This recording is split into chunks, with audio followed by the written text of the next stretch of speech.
How to sum rows and columns in Google Sheets. First of all, click on the empty cell where you want to sum the rows or column. For example, if you want to sum the row, what you have to do is simply press the equals to sign. Now enter sum over here. Open the bracket. Enter the cell name from which you want to start the summation. For me, it is B2. Now if there are only few cells, you can simply give the comma and enter other cell's name. If there are more cells in the row, what you have to do is give the colon.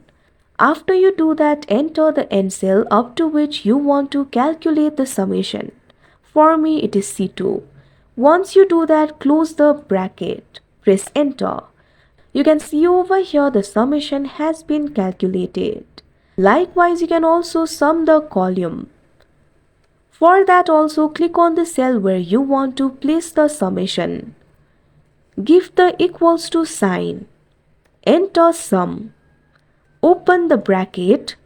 Enter the cell name of the column from where you want to start the summation.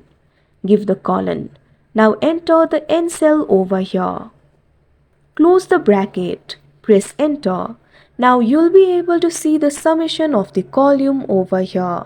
Like this, you can sum rows and columns in Google Sheets. That's it for this video. Thank you for watching.